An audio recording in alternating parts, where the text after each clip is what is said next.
Merci Père pour ce matin, pour nous réunir encore une fois devant ta face.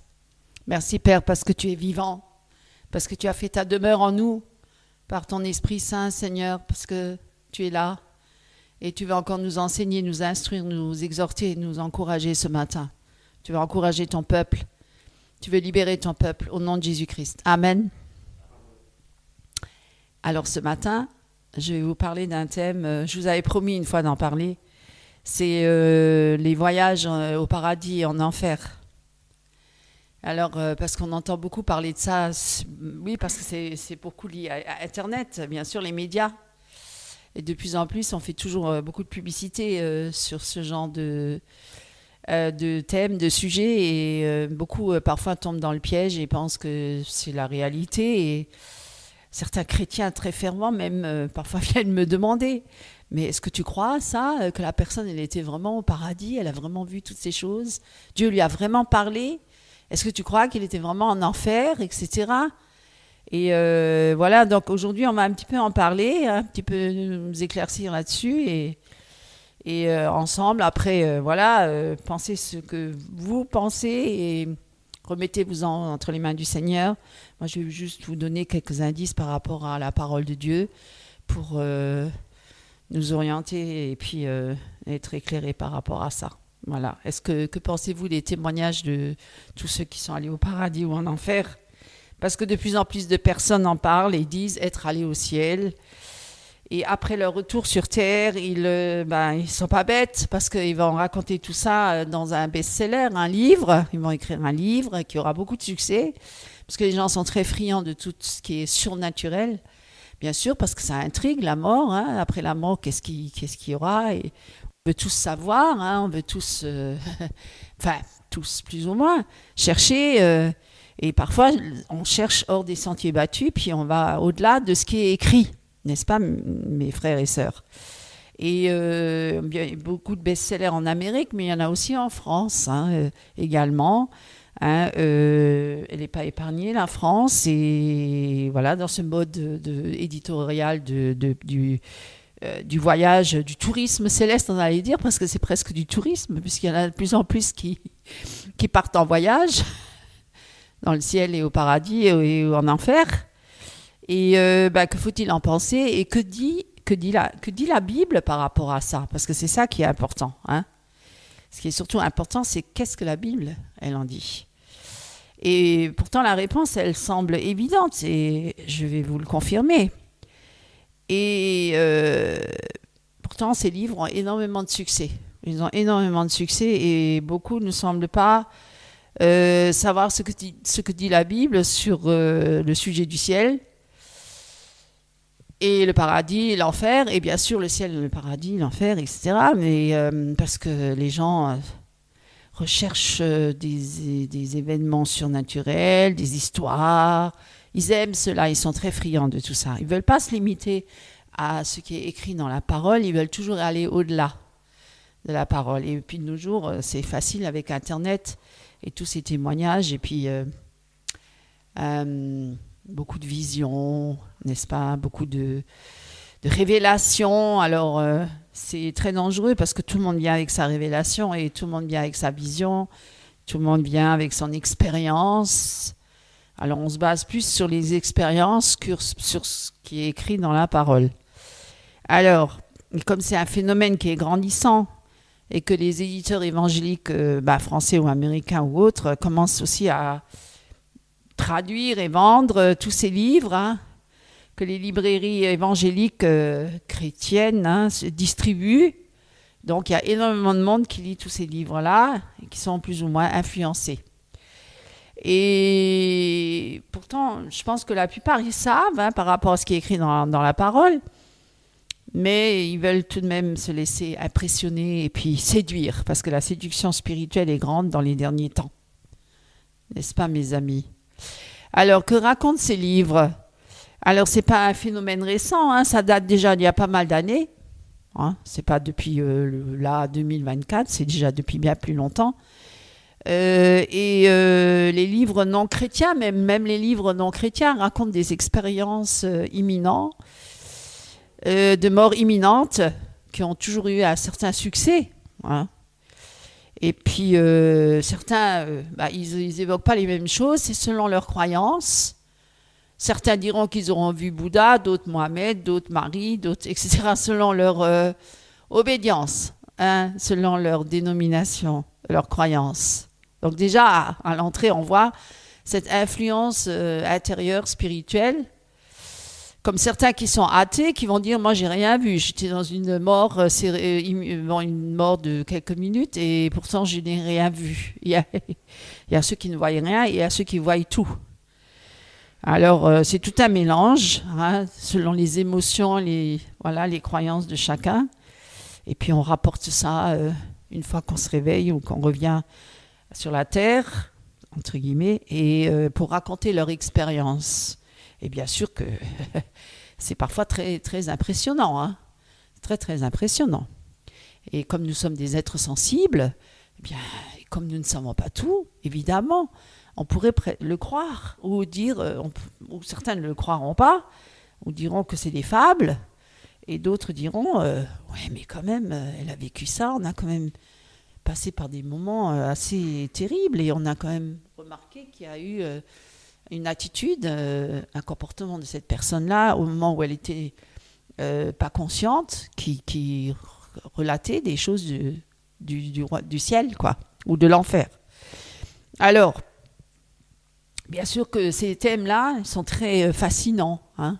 Ça, c'est fascinant, c'est mystérieux. Et on veut connaître l'au-delà, hein. Beaucoup recherchent l'au-delà.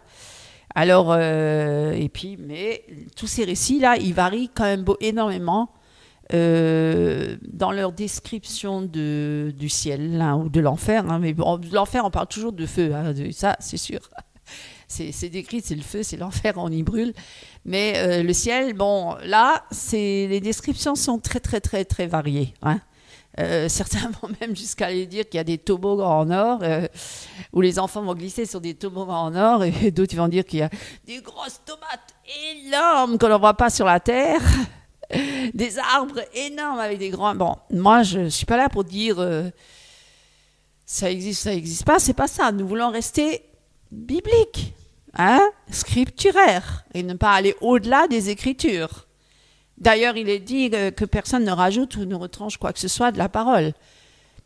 Alors, restons scripturaires, mes amis.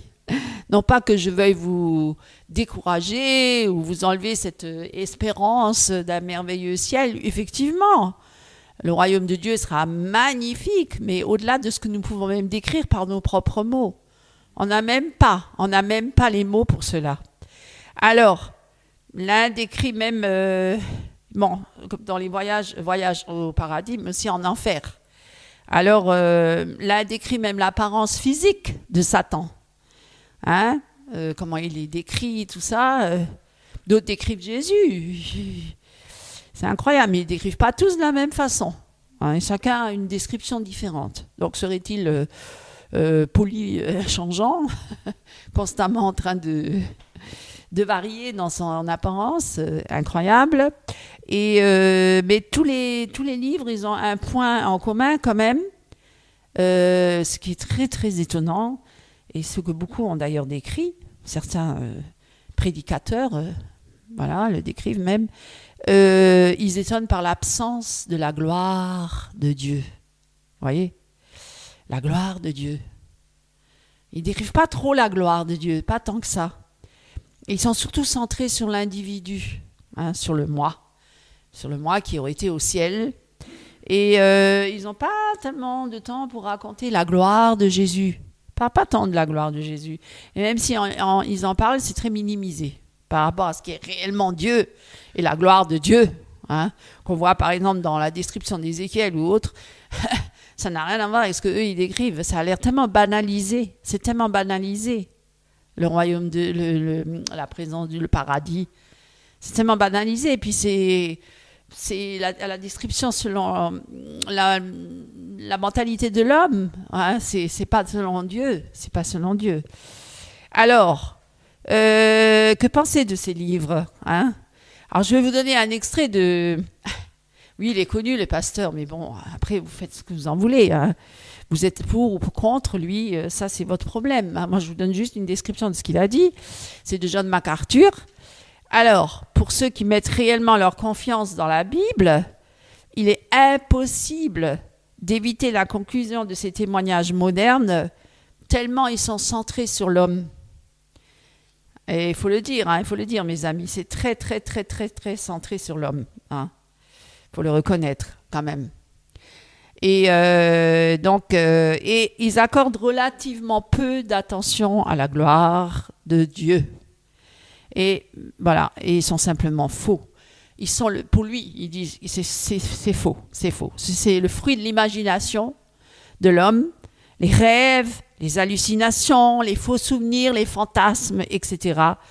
Et dans le pire des cas, et ça c'est malheureux, mais dans le pire des cas, des mensonges délibérés, hein, voulus, pour avoir le succès, pour avoir une notoriété, une gloire, mais aussi pour avoir monnaie, hein, parce que ça rapporte gros, n'est-ce pas, tous ces best-sellers. Alors, c'est absolument certain que les Écritures disent clairement que les gens ne redescendent pas du paradis. Alors, je vais vous donner les passages, et prenez avec moi. Proverbe, chapitre 30, verset 4. Et je vais le lire avec vous. On va quand même prendre la parole de Dieu hein, comme fondation, solide, être solidement ancré dans la parole, mes frères et sœurs, très important. Alors, Proverbe 30, chapitre 4, c'est une réponse très courte pour dire simplement en une phrase, qui est monté aux cieux et qui en est descendu. Vous voyez, qui est monté aux cieux et qui en est descendu. Hein? Donc, sinon, celui qui est descendu du ciel, le Fils de l'homme. Vous voyez? Alors, on peut répondre la réponse. Jean 3, 13. Jean 3, 13. La réponse, elle est là. Et qu'est-ce qu'on y lit? Qu'est-ce qu'on y lit? Oui. Alors, personne n'est monté au ciel, si ce n'est celui qui est descendu du ciel. Vous voyez, personne n'est monté au ciel, si ce n'est celui qui est descendu du ciel, le Fils de l'homme qui est dans le ciel. Alors, toutes les descriptions du ciel dans l'Écriture sont donc, on va y venir, des visions, et non pas des voyages faits par des morts. Et même les visions du ciel sont très très rares dans la Bible. Et elles se comptent sur une seule main. Mais pas beaucoup. Alors, ça revient à une question de confiance. Si ces livres se vendent à des millions d'exemplaires, c'est que les gens trouvent plus de réconfort. Et je vais vous donner l'exemple d'un enfant de 4 ans qui a donné un témoignage qu'il est allé au paradis. Alors, il trouve plus réconfortant, il se trouve être plus réconforté et plus de réconfort dans le témoignage d'un enfant de 4 ans qui est allé au paradis que dans le témoignage de la parole de Dieu elle-même. Vous vous rendez compte? On cherche, on est friand après les témoignages, les expériences des hommes et des femmes, des enfants même. Et on les croit sur parole, plus que la parole de Dieu elle-même. C'est incroyable. Tellement on est séduit. Tellement on est séduit. Et pris par les émotions. Donc ça, c'est des chrétiens charnels, c'est pas des chrétiens spirituels. Ils vivent que par les émotions et les sentiments, et pas par le Saint-Esprit. Tim Challies, un homme qui dit, a raison. On ne devrait pas hésiter à rejeter ces livres-là et on ne devrait pas culpabiliser de ne pas croire à ces récits. Parce qu'on se culpabilise même, parce qu'on se dit, mais quand même, c'est un enfant de 4 ans qui le raconte. Que la Bible seule soit notre autorité, mes amis, pour savoir à quoi ressemblerait le ciel. Si Dieu n'a pas décrit plus que ça le ciel, c'est qu'il a voulu ainsi. Pourquoi chercher plus loin? Hein? Et vous, comment est-ce que vous répondez à tout ça, mes amis, mes frères?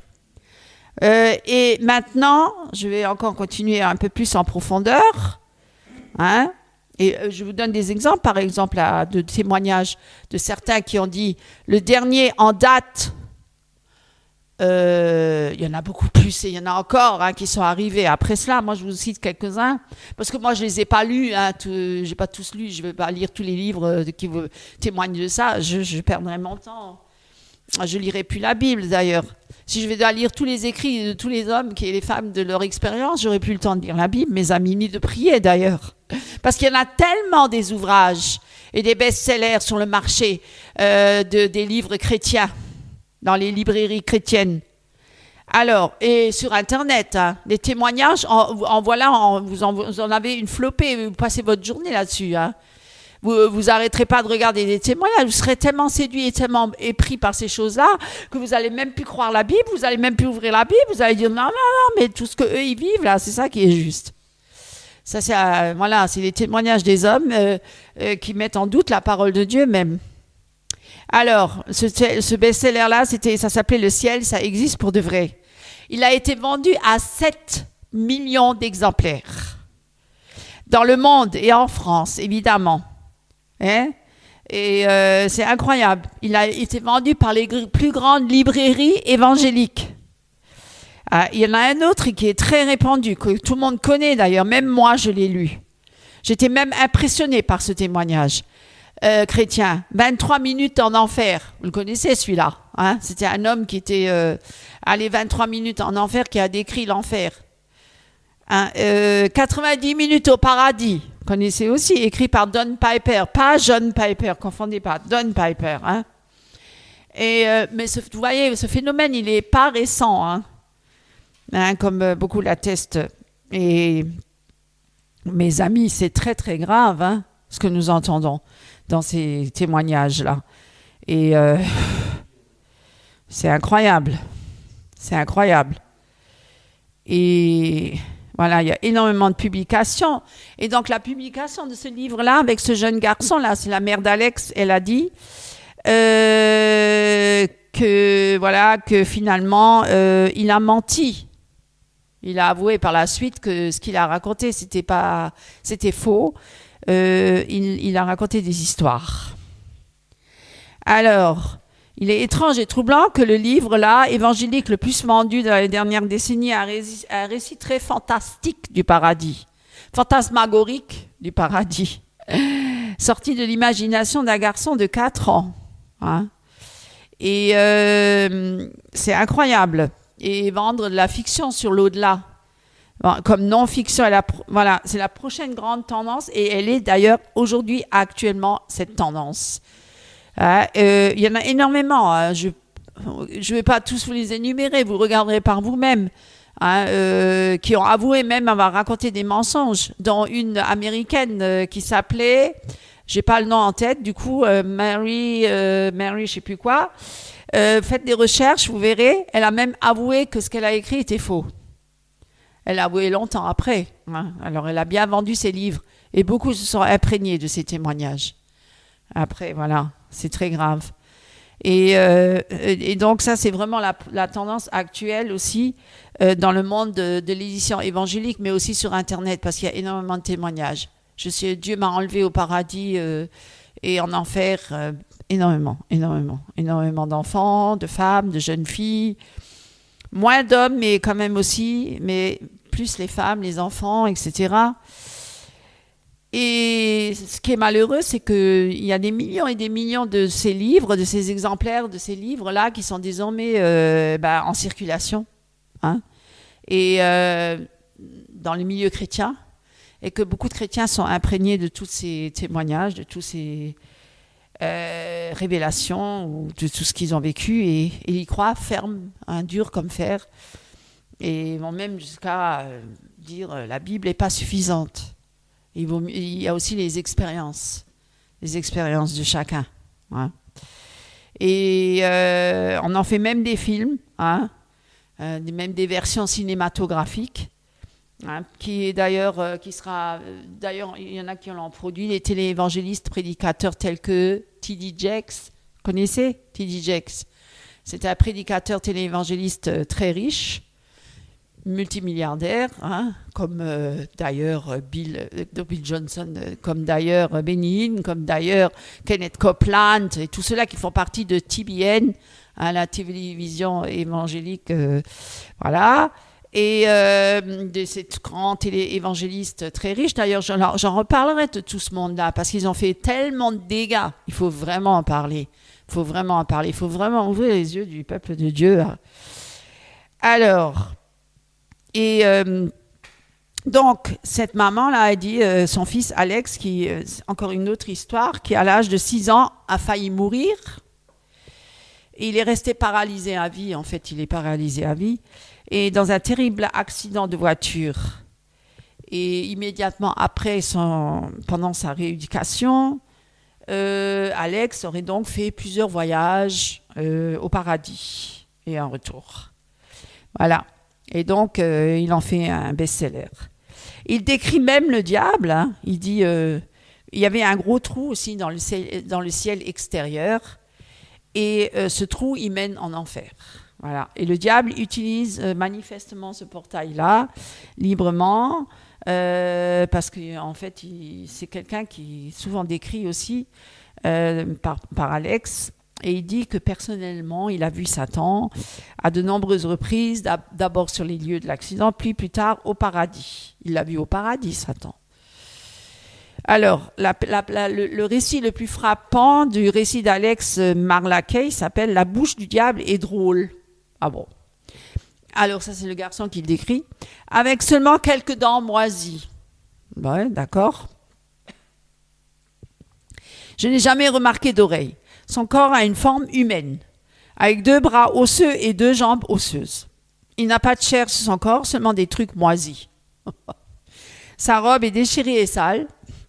Je ne sais pas quelle est la couleur de sa peau ou de sa robe. C'est trop effrayant pour se concentrer sur ces choses. » Vous voyez la description de Satan. Hein. Excusez-moi. C'est incroyable. Hein. Alors, donc ces livres-là, ils font partie d'un genre en plein essor. L'une des tendances les plus en vogue dans le monde de l'édition, des récits imaginaires qui prétendent être des témoignages oculaires du paradis et de l'au-delà.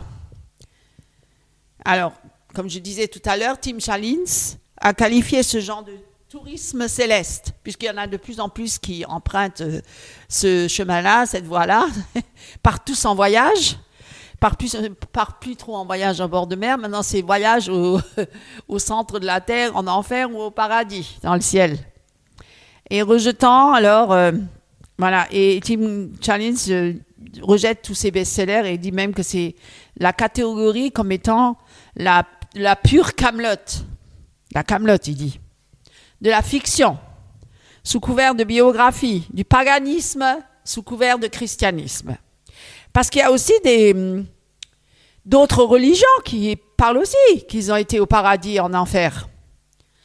Comme certains musulmans qui disent qu'ils ont vu Mohamed. Et les juifs, ils ont vu Abraham ou Moïse ou je ne sais quel d'autre personnage selon leurs préférences. Donc vous voyez, c'est pas que les chrétiens, mais il y a aussi des autres dénominations et même les bouddhistes qui voient Bouddha. Voilà, donc c'est incroyable. Alors, je ne vais pas vous citer les ouvrages, hein, vous regarderez vous-même.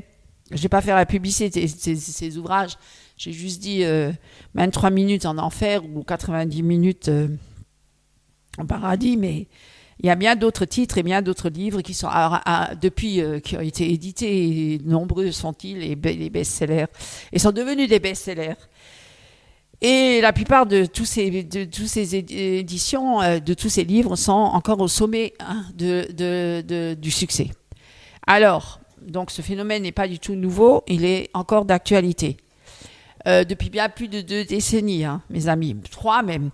Alors, plusieurs survivants d'expériences de mort imminente publient des intuitions gnostiques. C'est du gnosticisme sur l'au-delà. D'ailleurs, dont une était même New Age, best-seller du New York Times, le livre qui était à un moment donné en tête de liste, Embraced by the Light de Betty Eddy, qui figurait en tête de liste des best-sellers du New York Times. Il y avait de ça là il y a 20 ans, vous imaginez. Le succès de ce livre-là a déclenché une avalanche de récits similaires. Parce que ce livre-là a eu du succès, il y a eu après une avalanche de récits similaires. Forcément, certains qui ont l'appât du gain, l'amour du gain, et qui se sont dit, tiens, avec ça, on peut faire un business. Avec ça, on peut faire des affaires. Les gens sont friands de ces récits-là.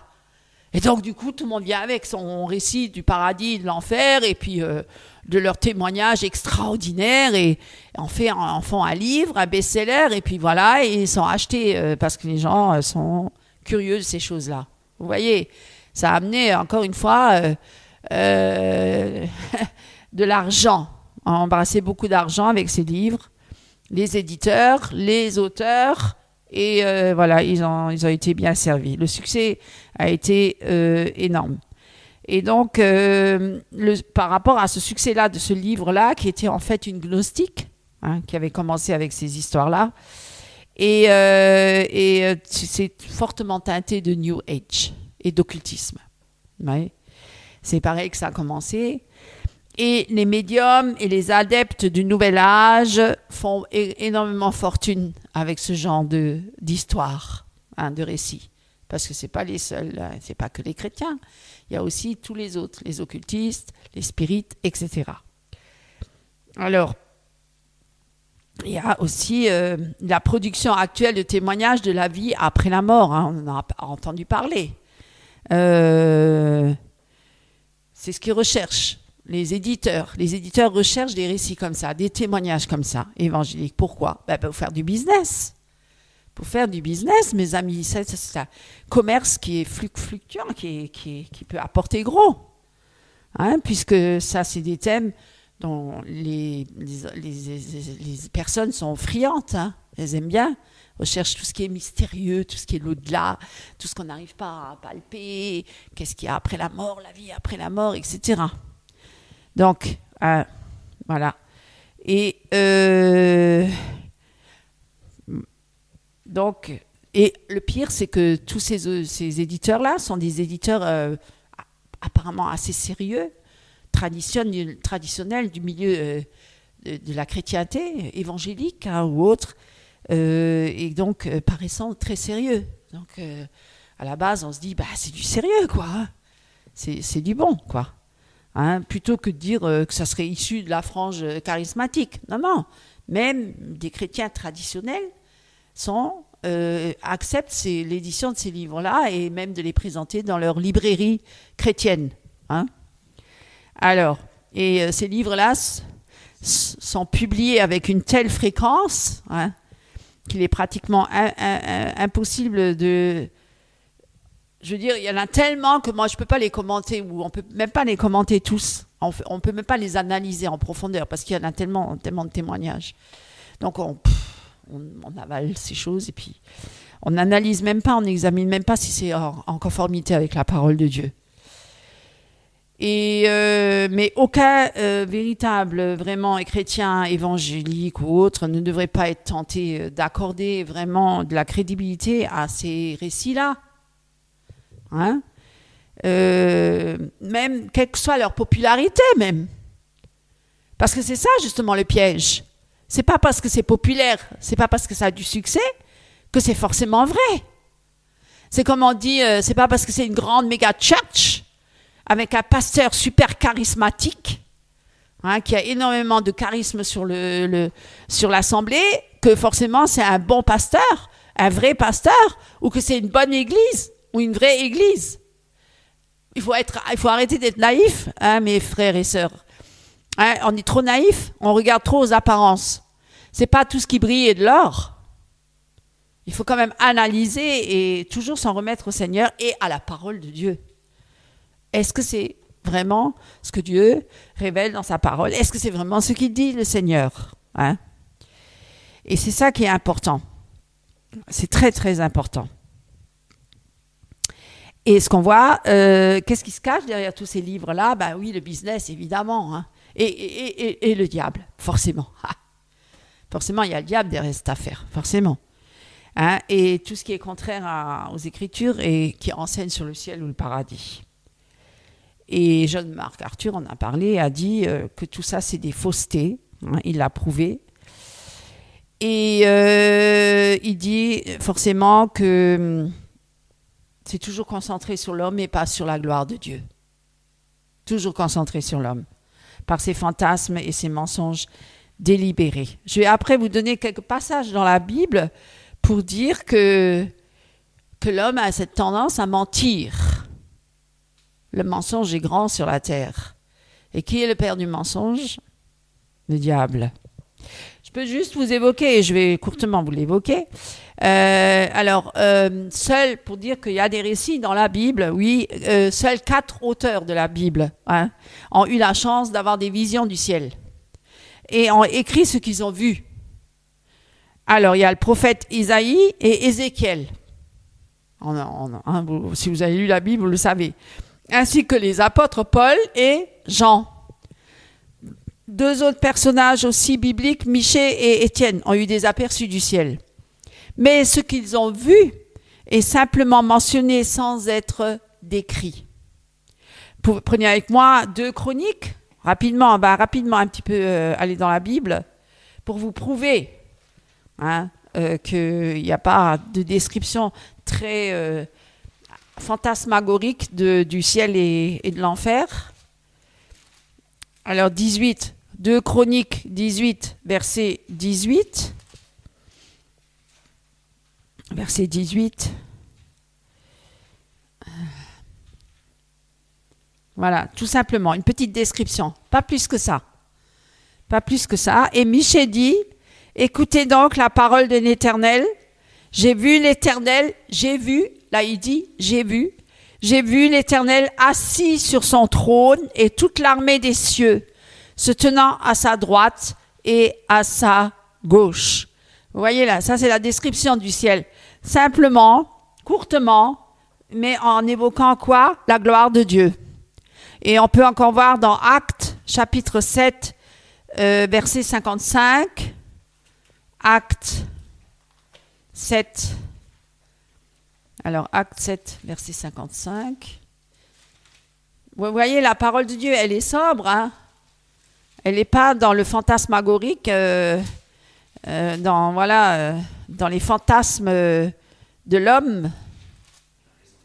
Ouais, dans la raison humaine. La folie de la raison humaine. Alors, Acte 7, 55, qu'est-ce qu'on voit? Ah, c'est la lapidation d'Étienne. Étienne décrit le ciel.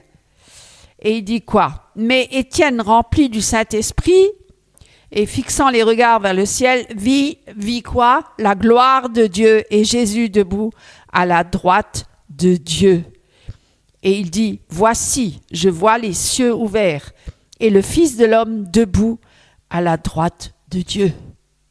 Vous voyez, est-ce qu'il décrit qu'il y a des toboggans, je sais pas quoi, en or, etc., des grosses pommes sur un arbre, etc. Enfin bref, voyez, voilà la description. Et ce sont des messages prophétiques, ce sont des visions prophétiques. C'est toujours par vision, et non des expériences de mort imminente. Et on ne voit pas d'êtres humains, des morts autour, qu'il aurait vu, par exemple. Et aucune personne ressuscitée d'entre les morts, dans l'Ancien ou le Nouveau Testament, n'a jamais raconté ce qu'elle a ou il a vécu au ciel. Jamais. Cela inclut même Pardon. Cela inclut même Lazare, qui a passé 4 jours dans la tombe. Est-ce qu'il est revenu, il a témoigné du paradis, du ciel? Rien du tout, mes amis.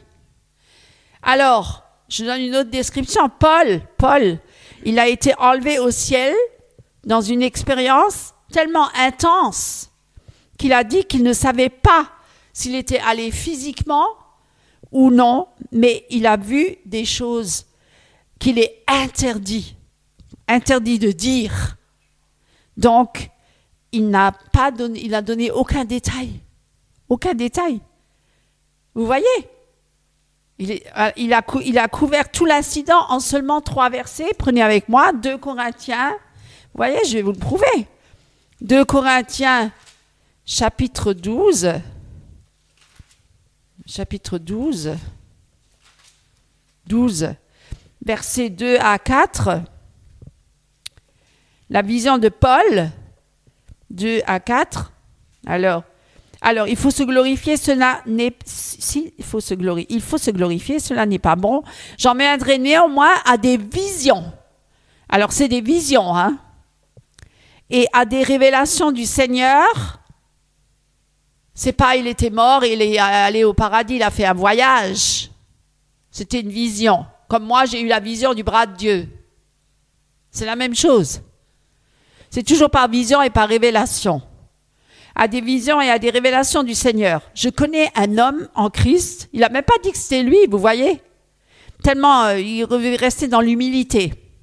Je connais un homme, et non dans l'orgueil, de ne pas s'enorgueillir, parce que tous ces gens-là qui révèlent ça, ils s'en font même un business, et ils en font une publicité outrageuse partout, pour se faire un nom aussi, et pour se faire connaître.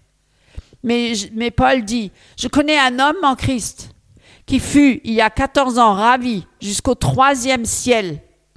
Et ce fut dans son corps. Je ne sais, donc 3e ciel, pas 7e ciel. Ou certains disent, je ne sais pas combien de ciel. Alors, jusqu'au 3e ciel, si ce fut dans son corps, je ne sais. Si ce fut hors de son corps, je ne sais. Dieu le sait. Et je sais que, excusez-moi, je vais juste éteindre ça. Voilà.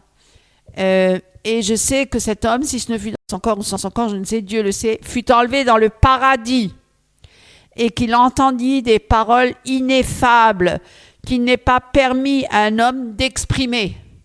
Je me glorifierai d'un tel homme, mais de moi-même, je ne me glorifierai pas, sinon que de mes infirmités.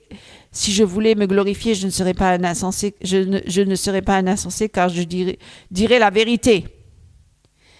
Vous voyez, ces révélations qu'il a eues, pour ne pas s'enfler d'orgueil, c'est marqué au 7, et pour ce que je crois, et pour que je ne sois pas enflé d'orgueil à cause de l'excellence de ces révélations, il m'a été mis une écharde dans la chair, un ange de Satan pour me souffleter et m'empêcher de m'enorgueillir. 3 fois j'ai prié le Seigneur de l'éloigner de moi, et il m'a dit, ma grâce te suffit, car ma puissance s'accomplit dans la faiblesse. Je me glorifierai donc bien plus volontiers de mes faiblesses, afin que la puissance de Christ repose sur moi. Vous voyez, est-ce qu'il s'est glorifié? Est-ce qu'il en a fait un business de ce qu'il a vécu ou de ce qu'il a vu? Est-ce qu'il a écrit des livres là-dessus? Est-ce qu'il a décrit ce qu'il a vu? Il aurait pu le faire, il aurait pu faire un commerce avec ça. Il ne l'a pas fait. Il n'a rien dit. Seulement ce que Dieu lui permettait de dire. Alors, vous voyez, les 3 auteurs bibliques qui ont vu le ciel et décrit leur vision donnent ceux qui décrivent leur vision maintenant. Je vous donne des exemples de ceux qui décrivent leur vision. Vous connaissez. Ils donnent des détails relativement rares, mais ils concordent parfaitement. Prenez avec moi, dans l'Ancien Testament, Ésaïe, chapitre 6, versets 1 à 4. 6, 1 à 4. Qu'est-ce qu'on lit? 1 à 4. L'année de la mort du roi Osias, je vis le Seigneur assis. Vous voyez, il l'a vu. Je vis le Seigneur assis sur un trône très élevé. Et les pans de sa robe, alors là, il donne une description. Et les pans de sa robe remplissaient le temple. Des séraphins se tenaient au-dessus de lui. Ils avaient chacun 6 ailes, 2 dont ils se couvraient la face, 2 dont ils se couvraient les pieds, et 2 dont ils se servaient pour voler. Et ils criaient l'un à l'autre et disaient « Saint, Saint, Saint est l'Éternel des armées. Toute la terre est pleine de sa gloire. » Les portes furent ébranlées dans leur fondement par la voix qui retentissait et la maison se remplit de fumée. Et qu'est-ce qu'il a dit, Ésaïe? Il s'est décrit comment? Il n'a pas parlé là comme un pote au Seigneur là. Il a dit quoi? Alors je dis malheur à moi, je suis perdu, car je suis un homme dont les lèvres sont impures. J'habite au milieu d'un peuple dont les lèvres sont impures et mes yeux ont vu le roi, l'Éternel des armées. Je ne vais pas décrire la suite, vous le lirez vous-même, ce n'était pas le thème, le sujet. Mais vous voyez qu'il a décrit la gloire de Dieu. Il a décrit la gloire de Dieu.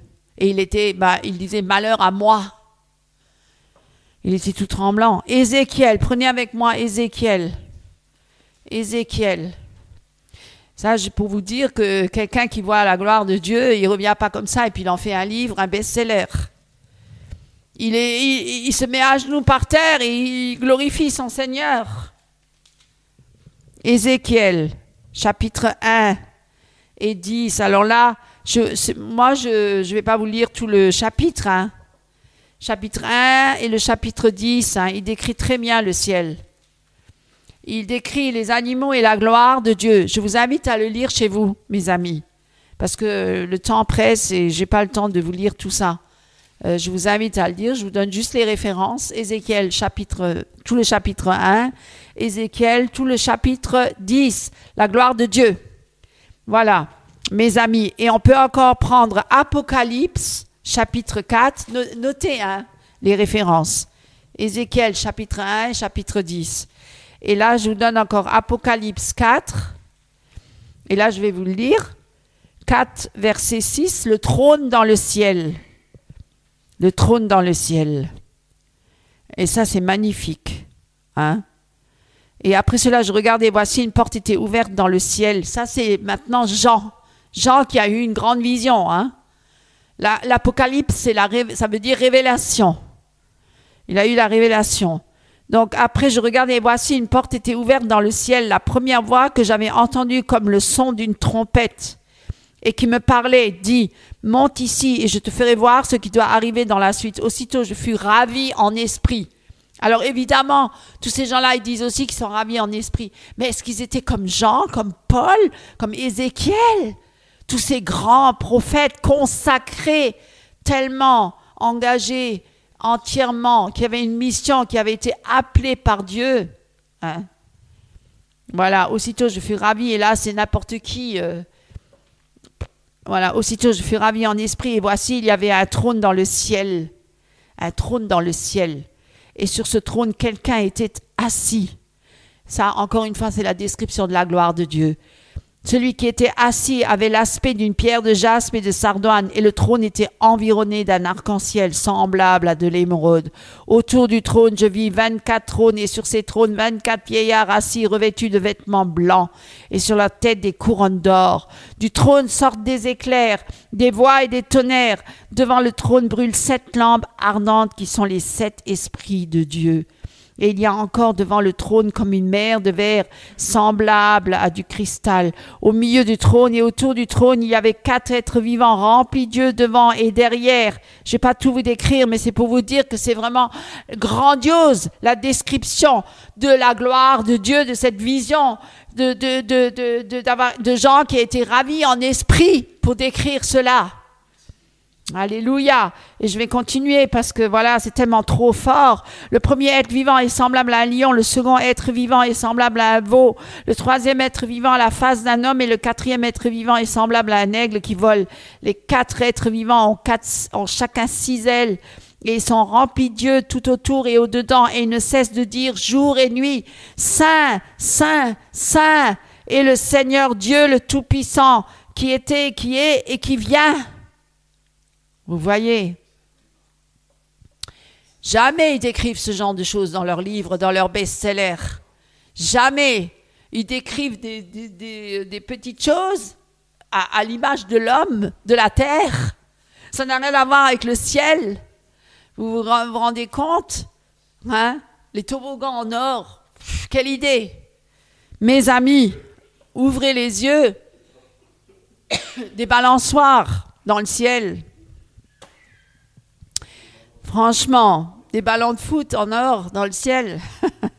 Non, mais c'est incroyable.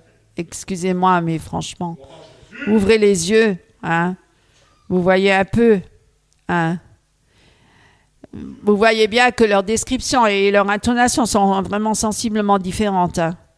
Alors que les auteurs bibliques, ils sont fixés sur quoi? Sur la gloire de Dieu, la grandeur de Dieu qui définit le ciel et illumine tout ce qui s'y trouve, et de montrer vraiment la sainteté de Dieu, la grandeur, la sainteté, la splendeur, les merveilles de Dieu. On n'a même pas les mots pour décrire le ciel. Hein? Il n'a même pas pu le décrire. Ils sont bouleversés, hein? Chagrinés, pétrifiés, réduits au silence devant une telle grandeur, une telle splendeur. Hein? Vous imaginez, par la majesté, la grandeur, la majesté, les merveilles de Dieu, par la pureté de Dieu, par la sainteté de Dieu. Alors ça manque énormément dans leur récit à eux, hein? Et ce sont en plus vraiment des traits très frivoles, hein? légers. Hein? Franchement, ils abaissent Dieu à leur niveau, à très bas, hein? Très bas. Et ce sont vraiment des descriptions enfantillage, juvénile, hein? Voilà, et c'est vraiment, et ça a donné les best-sellers, mes amis, les best-sellers de tout ça, des voyages dans l'au-delà. Alors, pourquoi les chrétiens ils trouvent donc ces récits tellement convaincants? C'est ça qui est incroyable, hein? Pourquoi? Parce que beaucoup de chrétiens ne lisent plus la Bible. Parce que beaucoup ne sont plus convaincus par les histoires bibliques. Ils veulent des histoires extra-bibliques. Ils veulent vivre des choses étonnantes, extraordinaires, surnaturelles. Parce qu'on est tellement dans le surnaturel de nos jours. Hein? Venez dans l'école du surnaturel, les mouvements surnaturels, on n'entend que ça. Hein? Tellement, c'est très New Age. Hein? C'est le Jésus cosmique, hein? New Age. Et c'est quand même dommage qu'ils ont abandonné le principe de la sola scriptura. Il faut quand même le dire, seule la parole de Dieu. Hein? Et ils ont perdu leur confiance dans la toute-suffisance, hein, des Écritures. On veut plus. On veut plus. Encore plus. Plus. On veut pas que ça. On veut plus. Sinon, pourquoi ils se détourneraient de l'enseignement biblique? Oh, c'est ennuyeux. C'est toujours la même chose. Moi, j'ai déjà entendu ça. Hein. Oh, mais j'en ai marre de lire la Bible, c'est toujours la même chose. Ah bon? On n'a pas découvert les grandeurs, les richesses, les profondeurs de la parole. Quand on entre vraiment dans la parole, ce qu'on découvre dans les profondeurs du cœur de Dieu. Hein? Mes amis, c'est une nourriture merveilleuse, solide, pour notre âme et notre esprit et notre corps. Hein? Alors, pourquoi est-ce qu'ils se détourneraient de l'enseignement biblique clair sur le ciel et qu'ils chercheraient une vision alternative des expériences mystiques, hein, qui ne ressemblent en rien à tout ce que raconte l'Écriture. Et cela a tendance à nous éloigner de l'autorité, hein, spirituelle, biblique. Et beaucoup se révoltent et deviennent de plus en plus rebelles à la parole de Dieu et évidemment aux reproches qui est dit dans la parole de Dieu et à tous ces sentinelles qui se lèvent pour dire arrêtez de pécher et repentez-vous de vos péchés. Parce que ça, on ne veut plus rien savoir de tout ça. Hein. On ne veut plus. Hein. Et les capacités de discernement des évangéliques est de plus en plus faible. Vous n'avez pas remarqué? Hein? Il y a marqué dans la Bible... Demandez le discernement. Éprouvez les esprits pour voir s'il vient de Dieu. Discernez ce qui vient de Dieu ou pas. Eh bien, le discernement des évangéliques sont de plus en plus faibles, hein, de plus en plus bas. Et c'est pourquoi ces livres-là, ils prolifèrent. Ils ont tellement de succès. hein, et que la notoriété de ces livres, les chiffres d'affaires montent très haut. Hein, montent très haut et les ventes sont très élevées. Et les sommes sont très importantes et beaucoup s'enrichissent. Et beaucoup deviennent très riches. Alors pourquoi on devient riche? Parce qu'on ment. Parce qu'on raconte des histoires. Hein, et alors on se dit, tiens, on peut faire du profit avec ça. Et beaucoup commencent à réaliser. Hein. Voilà, et donc c'est ça. Et je vais juste, pour finir, mes amis, je voulais juste vous donner quelques passages, vite fait. Hein. Après, je vous lâche. Le mensonge, parce que c'est du mensonge, beaucoup de mensonges. Le mensonge pour Dieu n'est pas une petite chose hein, aux yeux de Dieu. Et qui c'est qui est le père du mensonge? Et je vais tout de suite vous prévenir que les menteurs n'entreront pas dans le royaume de Dieu. Alors, je vais vous le dire rapidement, comme ça, vous n'avez pas besoin de chercher avec moi. Hein, je vais même prendre mon portable. S'ils ne se repentent pas, bien sûr, évidemment.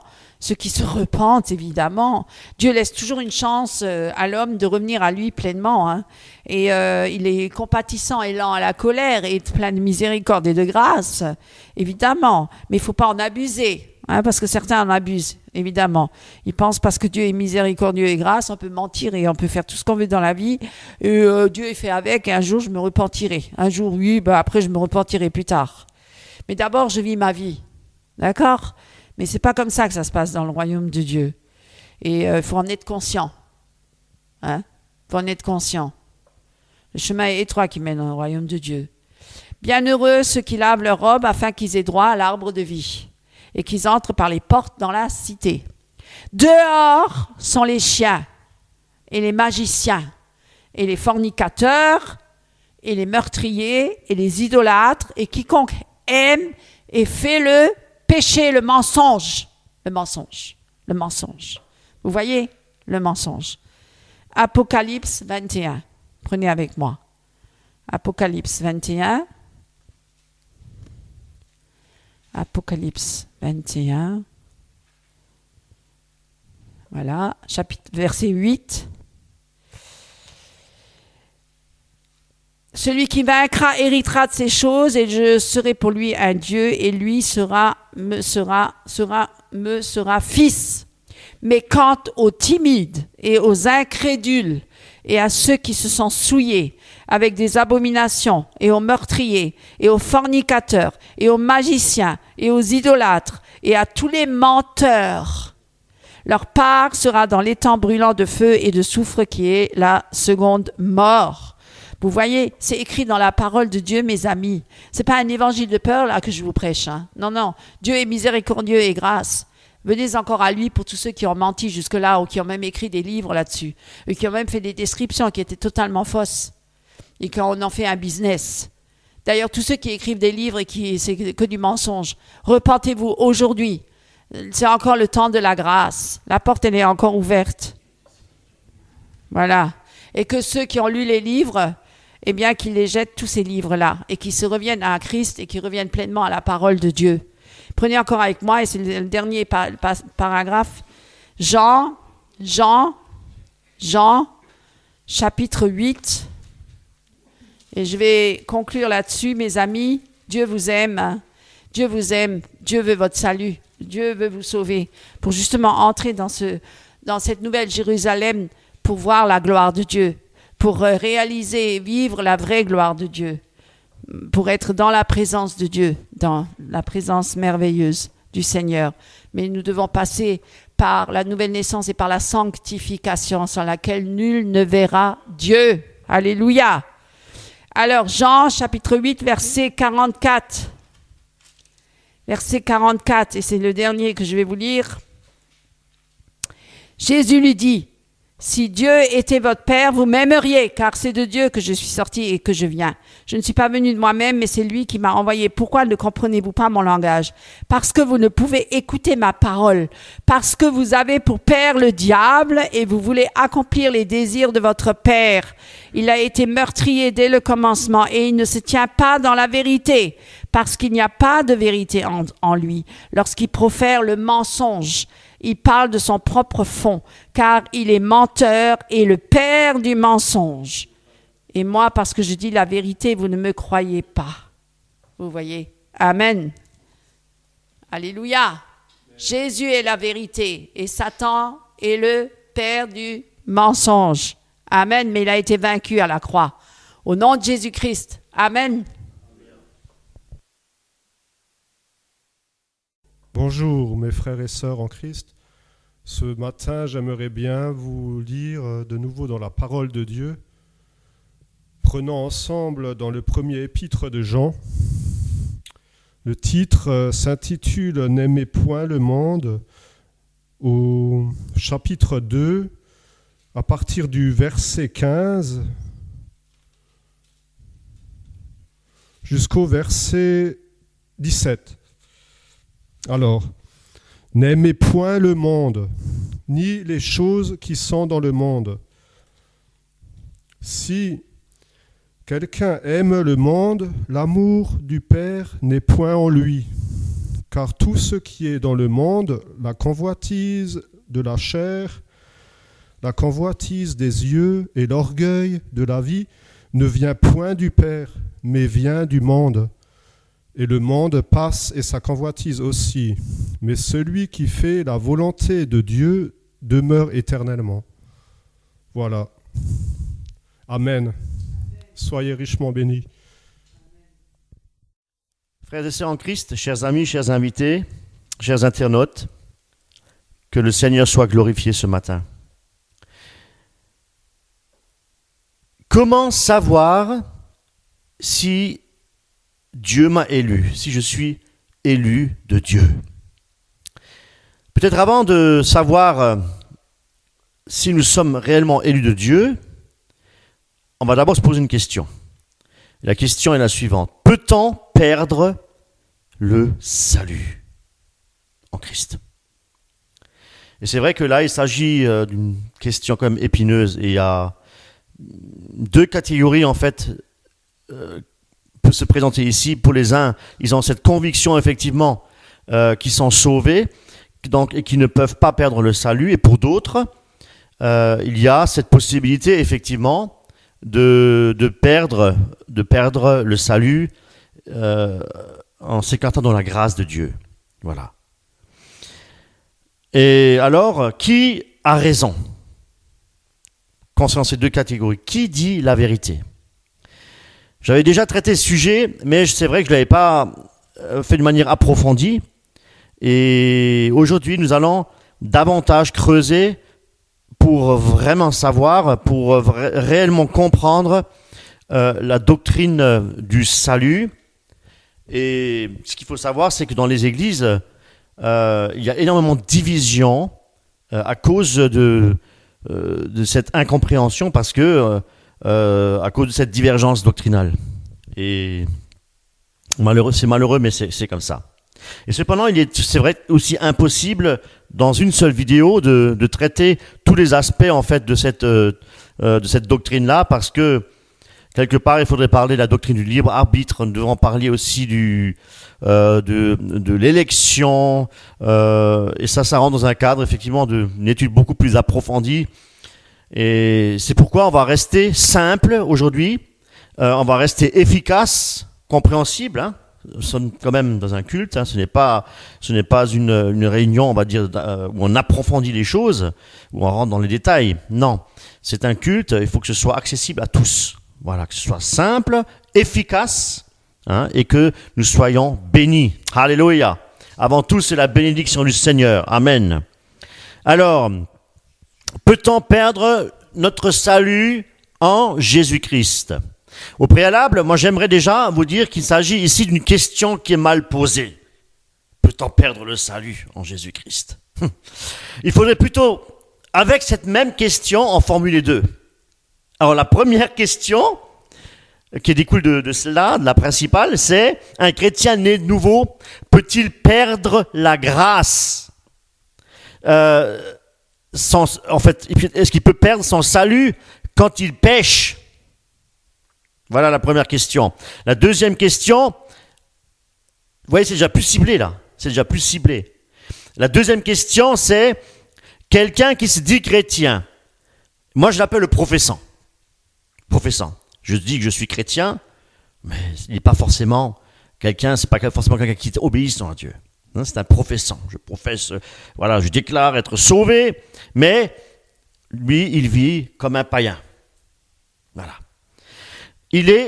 C'est un religieux qui n'est pas vraiment attaché à Jésus-Christ, au cep, mais il se dit chrétien.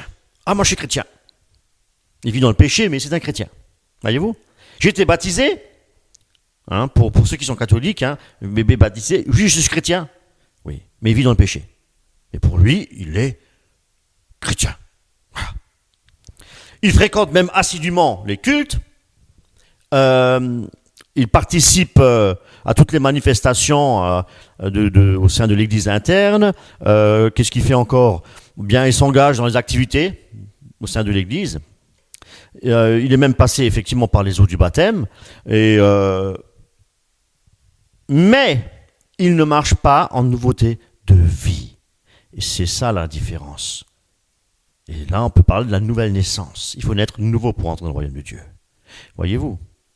La nouvelle naissance. Il vit comme un païen. Il n'obéit pas. C'est un professant. Hein? Je l'appelle le professant. Comme ça, lorsque je parle du professant, vous savez de quoi je parle. Hein, que ce soit bien clair. Un chrétien de nom, professant, il est tiède. Il n'est pas engagé totalement. Il a peut-être un jour dit oui au Seigneur, voyez-vous. Mais il n'est pas profondément enraciné en Christ, voyez-vous. Père notre salut, si nous restons attachés à Christ, et si nous sommes nés de nouveau, eh bien, ce salut-là ne peut être retiré. Il ne peut pas être retiré. Parce que le salut est un don de Dieu. Voyez-vous? Père notre salut, si nous ne sommes pas nés de nouveau, en effet, on ne perd pas son salut. Est-ce que vous comprenez? Si nous ne sommes pas nés de nouveau, nous ne pourrons pas perdre notre salut. Nous n'avons jamais été sauvés. Voyez-vous? Même si on fréquente les cultes et participe activement dans l'assemblée, c'est pas parce que le papa est pasteur, hein, que l'enfant, forcément, il est né de nouveau. Non, absolument pas. Il devient religieux, il va tous les dimanches à l'église, hein, il n'est jamais passé par la nouvelle naissance, voyez-vous. Donc il n'est pas, c'est un chrétien professant, voyez-vous. Nous ne sommes pas sauvés par des efforts personnels, nous sommes sauvés par grâce uniquement. La grâce, par le moyen de la foi. Et cela, nous dit la parole de Dieu, c'est un don de Dieu. Alors, voici un exemple biblique qui montre clairement ce que est un professant. Voyez-vous, nous devons toujours comparer des exemples par rapport à ce qui est scripturaire. Et là, nous allons dans 1 Jean, chapitre 2, verset 18. Il est dit, « Petits enfants, c'est la dernière heure, et comme vous avez appris qu'un antéchrist vient, il y a maintenant plusieurs antéchrists. Par là, nous connaissons ce que c'est la dernière heure. Ils sont sortis du milieu de nous. » Je répète, ils sont sortis du milieu de nous. Ça veut dire qu'ils étaient au milieu d'eux. Donc attention, la parole de Dieu nous dit qu'il y a le vrai et l'ivraie. Mais ils étaient chrétiens. Ils ont dit, je suis chrétien. Ils étaient parmi nous. Ils ont été baptisés. Voilà. Tout le monde a cru qu'ils étaient des chrétiens. Parce qu'ils ont dit, je suis chrétien, je suis baptisé. Voyez-vous? Ils étaient parmi nous. Ils sont sortis du milieu de nous, mais ils n'étaient pas des nôtres. Car s'ils eussent été des nôtres, ils seraient demeurés avec nous. Mais cela est arrivé afin que fût manifeste que tous ne sont pas des nôtres. Voyez-vous, le vrai et l'ivraie dans l'Église. C'est pas parce qu'une assemblée charismatique de 300 000 personnes, méga church, qu'il y a 300 000 personnes nées de nouveau. Loin de là. Loin de là. Le chemin est resserré, étroit. Peu empruntent le chemin de la grâce. Voyez-vous? Parce que le chemin de la grâce, c'est le chemin de l'abandon. Le chemin de l'abandon, c'est le chemin de la repentance, mes amis. Voyez-vous? C'est ce chemin que nous devons, le chemin de la souffrance, voyez-vous. Ceux qui veulent vivre pieusement seront persécutés. Ce chemin-là, on ne veut pas l'emprunter. Parce qu'il coûte un prix. Et Jésus-Christ nous a montré le prix à payer. Donner sa vie. Voilà. Combien sont morts martyrs depuis les premiers siècles jusqu'à encore aujourd'hui. Il y a toujours des hommes qui ont décidé d'obéir. Et parce qu'ils avaient l'Esprit de Dieu, parce qu'ils avaient la foi et la grâce de Dieu, ils ont résisté jusqu'à la mort, martyrs. Et ils n'ont pas abandonné Jésus-Christ. Eux, on peut dire, ils sont des nôtres, ils étaient des nôtres. Voyez-vous ? C'est pas parce qu'il y a une épreuve dans ta vie, c'est pas parce qu'il y a une difficulté dans ta vie qu'il va falloir dire « Je ne crois plus en Jésus, fini, je ne veux plus rien savoir ». Et il y en a beaucoup. Hein. Parce qu'ils n'ont pas l'amour de Dieu en eux. Voyez-vous ? C'est l'amour de Dieu qui doit remplir notre cœur. Dieu se révèle à notre cœur, et s'il se révèle, il apporte son amour dans notre cœur. Parce qu'il sait que notre cœur, sans Dieu, est rien. Sans amour, nous ne sommes rien. Et un cœur sans Dieu, c'est un cœur vide de sens. Amen. Voyez-vous, pour Dieu, soit on est bouillant, ou soit on est froid. Mais les professants, les tièdes, seront vomis de la bouche de Dieu. Et s'ils sont vomis de la bouche de Dieu, c'est qu'ils n'ont jamais été bouillants. Comprenez ça ? S'ils sont tièdes, c'est c'est l'ivraie. Voyez-vous, ils ont grandi avec le vrai des professants. Je me suis fait baptiser, etc. Mais ils ne sont pas enracinés dans la sève divine, dans la parole de Dieu. Luc 6, 44. En effet, chaque arbre se reconnaît à ses fruits, à son fruit. Pourquoi m'appelez-vous Seigneur, Seigneur, et ne faites-vous pas ce que je dis ? L'obéissance, un professant n'obéit pas à la parole. Mais celui qui est bouillant obéit à la parole. Matthieu 7, 22. Plusieurs me diront ce jour-là, Seigneur, Seigneur, n'avons-nous pas prophétisé par ton nom ? N'avons-nous pas chassé des démons par ton nom ? Et n'avons-nous pas fait beaucoup de miracles par ton nom ? Alors je leur dirai ouvertement, je ne vous ai jamais connu, retirez-vous de moi, vous qui commettez l'iniquité. Ce sont des professants. Je fais de grandes choses. Je suis l'apôtre des nations. Avec mon veston, je couvre les âmes. Et les âmes tombent comme des mouches pour recevoir l'onction de Dieu. Venez, recevez l'onction de Dieu. Voyez-vous. Ce sont des professants. Ils courent après les miracles. Ils cherchent le surnaturel. Ce sont des professants, mes amis. Quelqu'un qui est enraciné en Jésus-Christ ne court pas derrière les miracles. Parce que le miracle, c'est Jésus-Christ.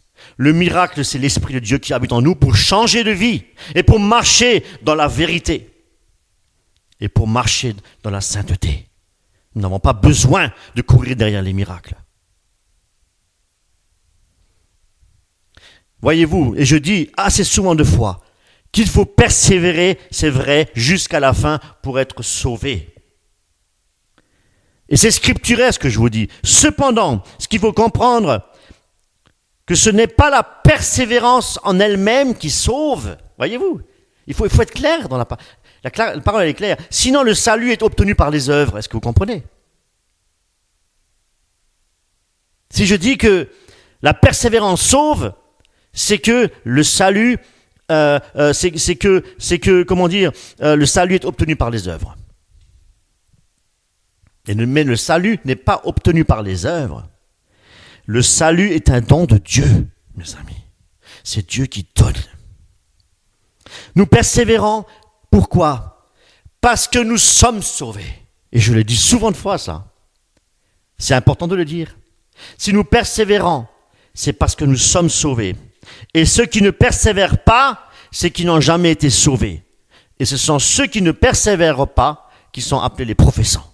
Parce qu'ils n'ont jamais été sauvés, se disant même être chrétiens baptisés.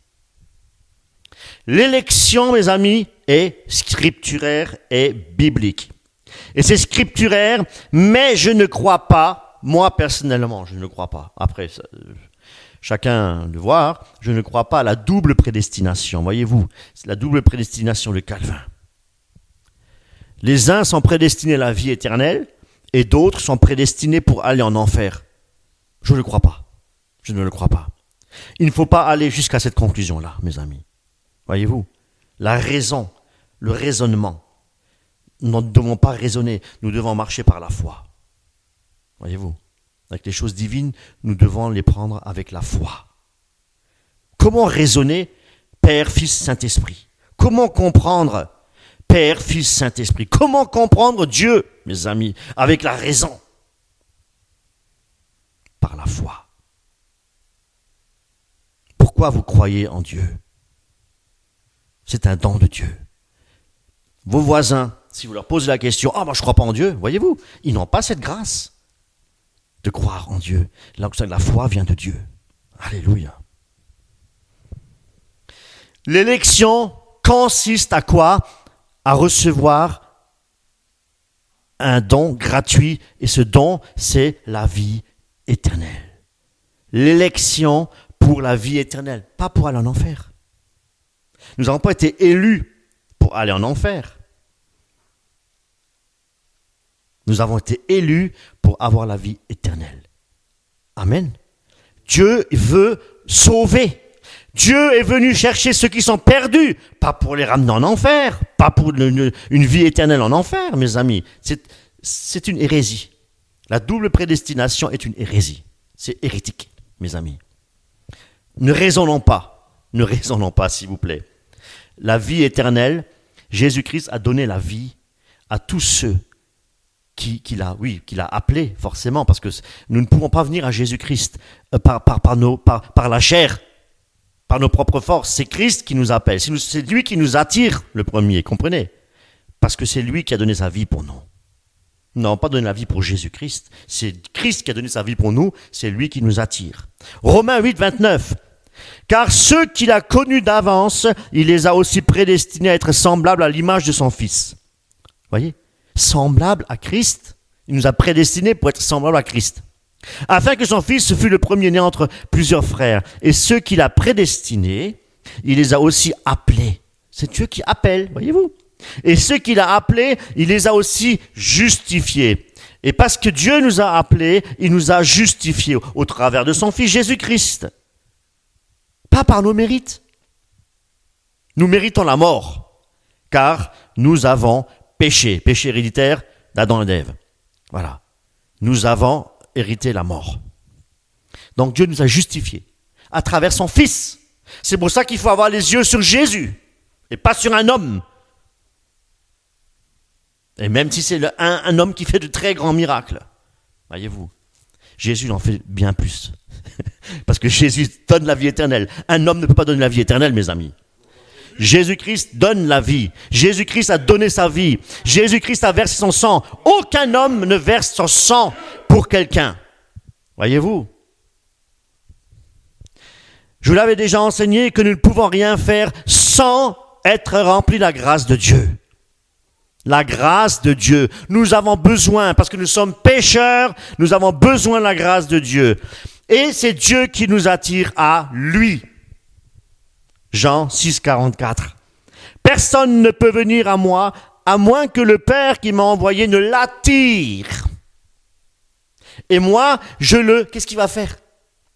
Dieu, alors, écoutez bien, le Père m'a envoyé, je l'attire, et moi, Christ, qu'est-ce qu'il va faire avec nous? Je le ressusciterai le dernier jour. Alléluia. Nous avons droit à la vie éternelle à travers la résurrection de Jésus. Nous sommes également ressuscités des morts avec un nouveau corps. Voyez-vous?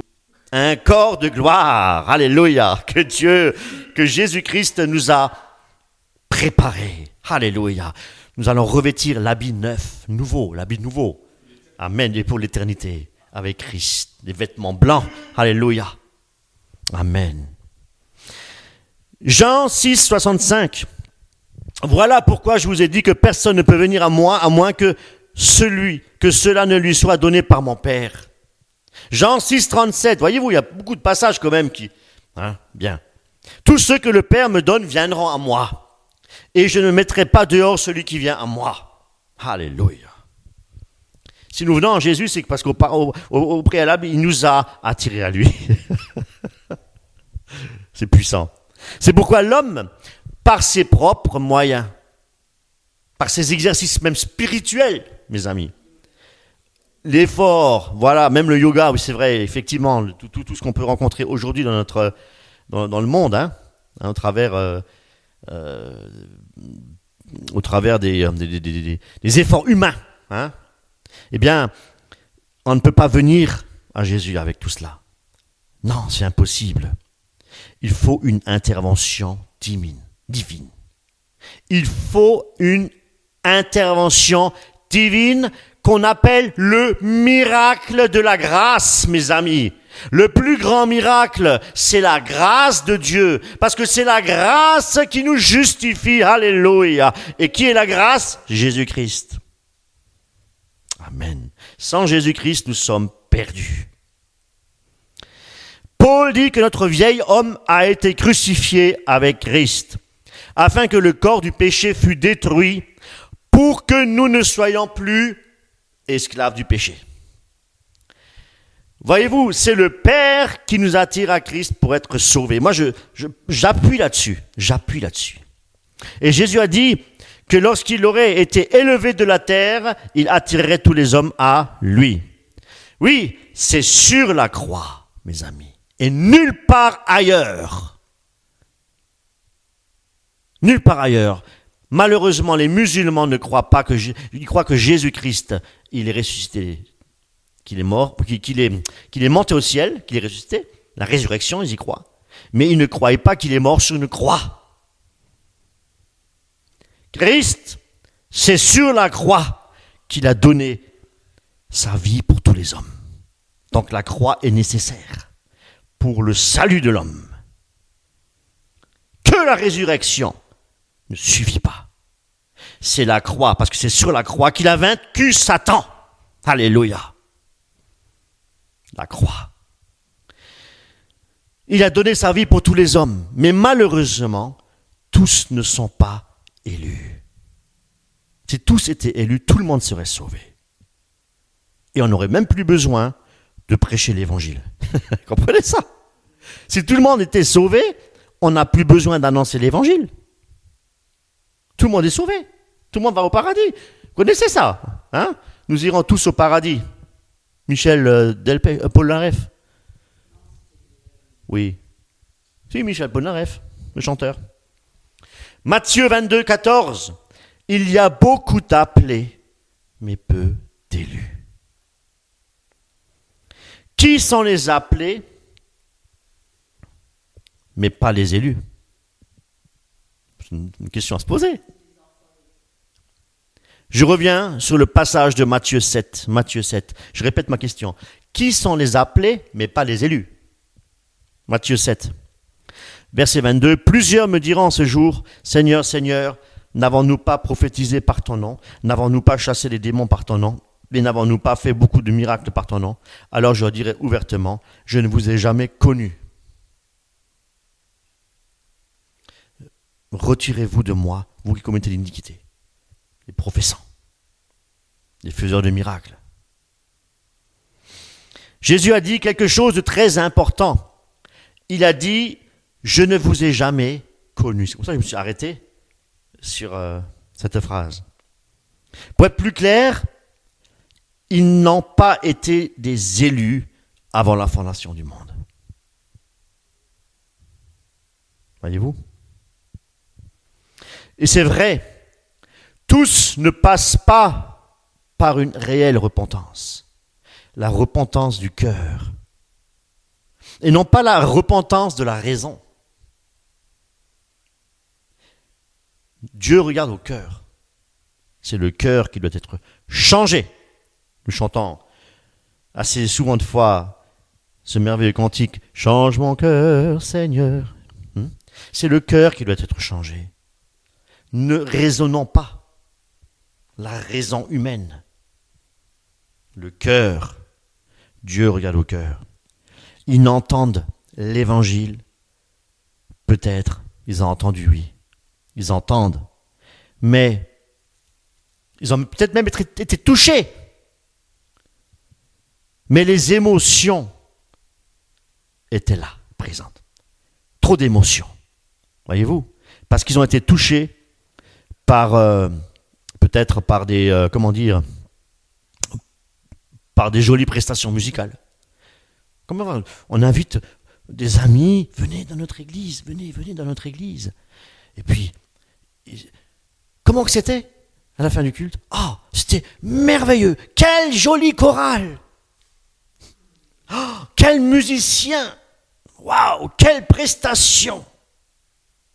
Et Jésus? Voyez-vous?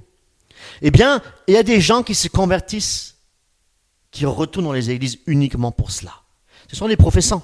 Ce ne sont pas des chrétiens engagés avec le Seigneur. Et ils passent même par les eaux du baptême. Voyez-vous? Il n'y a que l'évangile de la croix, mes amis. Il faut une révélation. Dieu se révèle au cœur.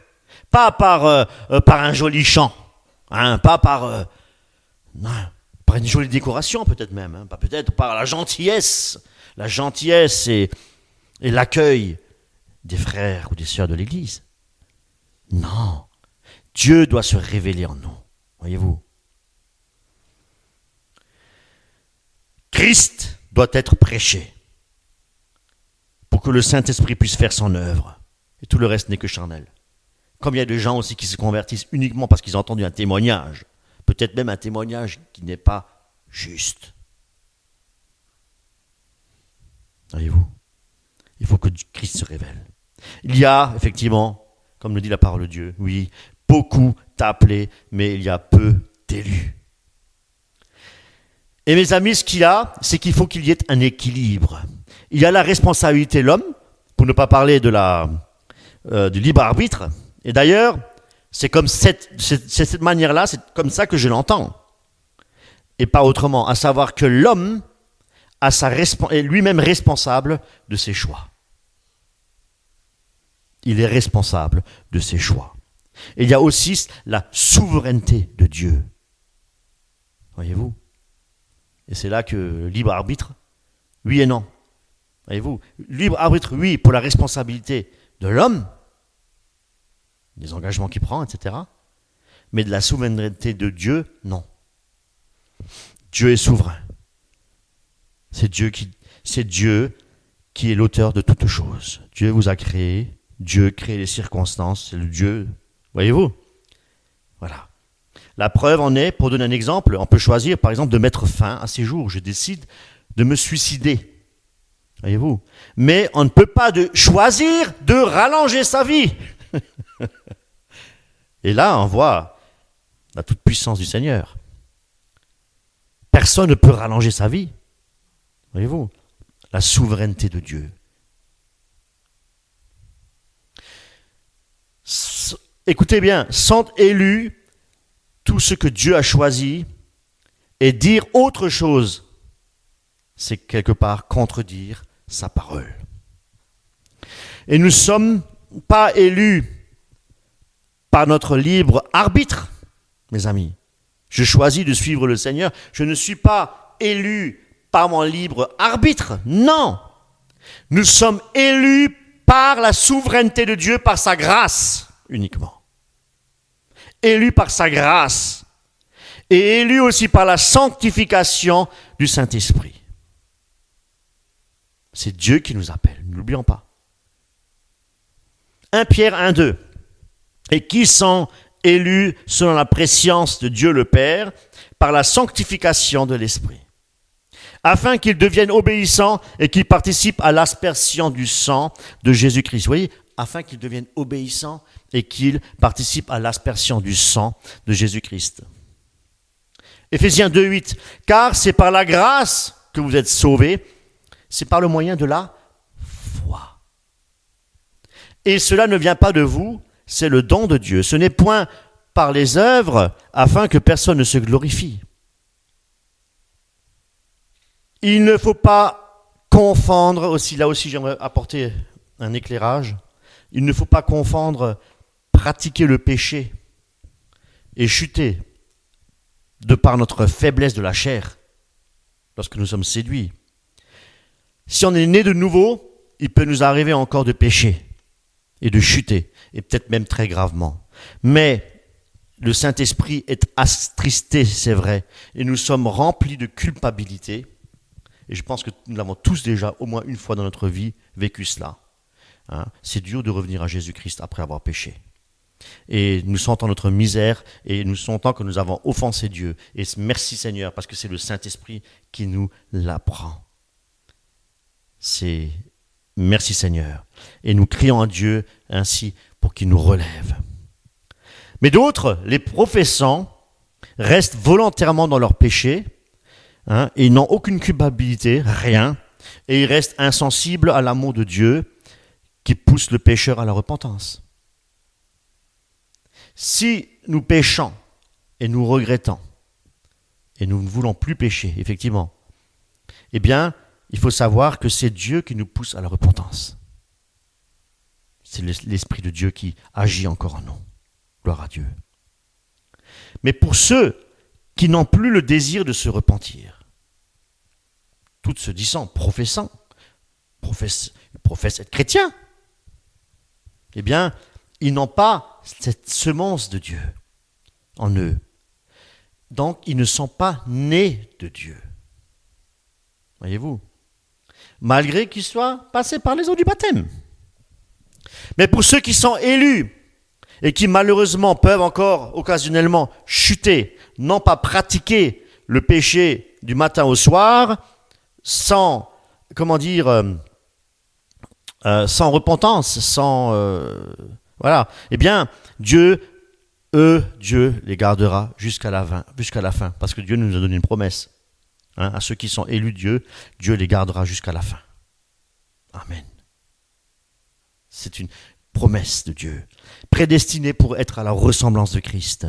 Je ne suis pas en train de dire, mes amis, que les autres sont tous prédestinés à aller en enfer. C'est pas ce que j'ai dit. Hein. Les autres sont appelés, mais ne sont pas élus, parce qu'ils n'ont pas fait de Jésus-Christ leur Seigneur dans leur vie. Voyez-vous? Mais ils ont juste fait de Jésus-Christ leur Sauveur, mais pas leur Seigneur. Seigneur, dirige ma vie. Eux, c'est je dirige ma vie, tu es mon Sauveur, je sais que tu es mort sur la croix, mais je fais ma vie. Je dirige moi-même ma propre vie. Eh bien, ils n'ont pas Jésus dans leur vie. Les professants. Faire de Jésus-Christ notre Seigneur, mes amis, c'est de dire, ce n'est plus moi qui vis, car je suis mort, mais c'est Christ qui vit en moi. Et Christ a fait sa demeure en moi. Le Saint-Esprit vit en moi. Et c'est l'Esprit de Dieu qui va nous aider à ne plus pécher et avoir la victoire sur le péché.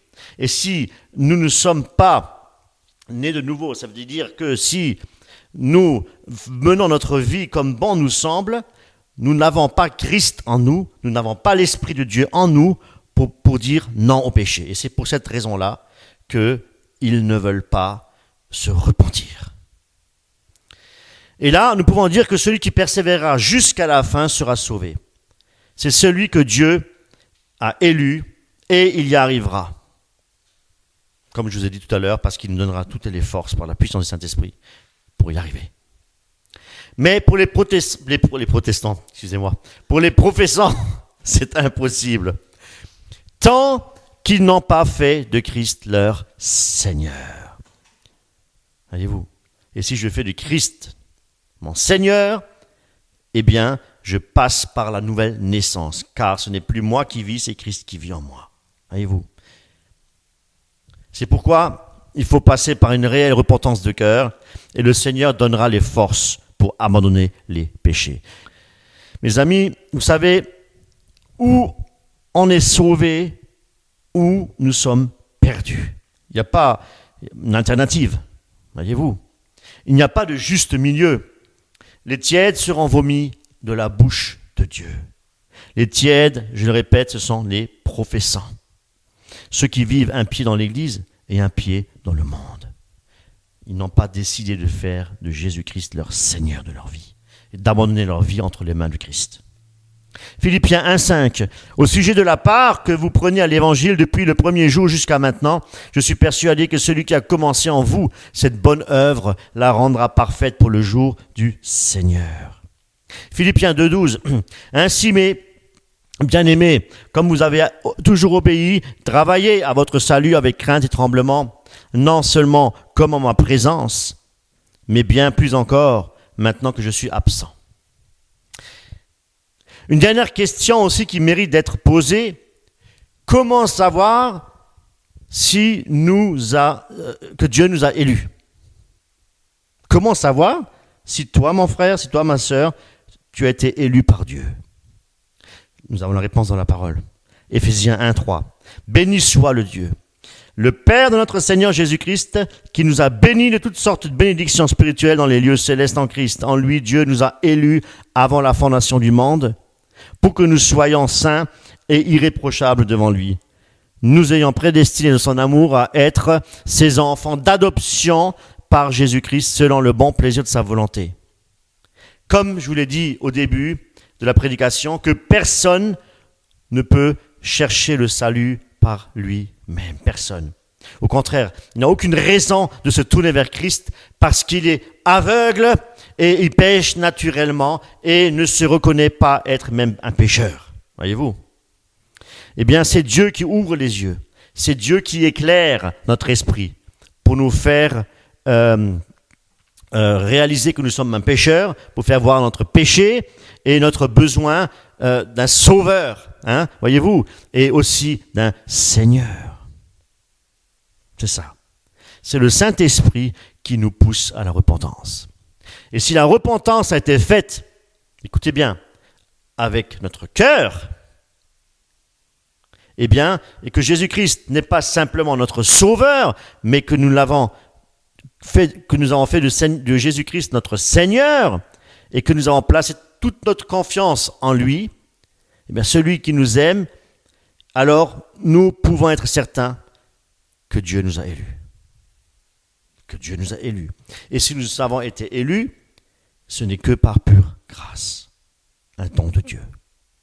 Et la Bible dit que nous sommes sauvés par la grâce, par le moyen de la foi. Et la foi ne vient pas de d'où, c'est un don de Dieu. Alors mes amis, nous sommes enfants de Dieu, élus par grâce, dit la parole de Dieu, et nous sommes nés d'en haut, alors pratiquant les œuvres bonnes que Dieu a préparées d'avance. Celui qui est né de nouveau pratique les œuvres qui sont les conséquences d'une foi qui agit, d'une foi agissante, comprenez? Et celui qui est professant n'a pas fait encore de Jésus-Christ son Seigneur. Il n'obéit donc pas et il est toujours encore il n'a pas été délivré tout simplement par la grâce de Dieu. Voyez-vous? Eh bien, il a besoin de délivrance. Il est toujours encore esclave du péché et il est perdu. Donc, il faut qu'il vienne à Christ, qu'il se repente avec son cœur et qu'il demande à Jésus-Christ qu'il devienne son Seigneur de sa vie et que le Seigneur dirige sa vie. Voilà. Et c'est pourquoi la foi, sans les œuvres des paroles de Dieu, est morte. Et ceux qui sont délivrés par la grâce, nous dit la parole de Dieu, ce sont des vases de miséricorde. Selon Romains 9, 23, ce sont ceux qui lui obéissent. Mes amis, bien agir ne suffit pas. Il faut la grâce. Il faut la grâce. Ainsi, nous pouvons dire effectivement que l'homme est justifié par ses œuvres et non pas par la foi seulement. Car si la foi n'est pas accompagnée, écoutez bien, des œuvres, eh bien, cette foi est morte. C'est la Bible qui nous le dit, qui nous l'enseigne. Jacques 2, 17. Il en est ainsi de la foi. Si elle n'a pas les œuvres, elle est morte en elle-même. Matthieu 7, 19. Tout arbre qui ne donne pas de beaux fruits est coupé et jeté au feu. Donc, c'est à leurs fruits que vous les reconnaîtrez. Ce n'est pas en me disant Seigneur, Seigneur, qu'on entrera dans le royaume des cieux, mais c'est en faisant la volonté de mon Père qui est aux cieux. Amen. Soyez richement bénis.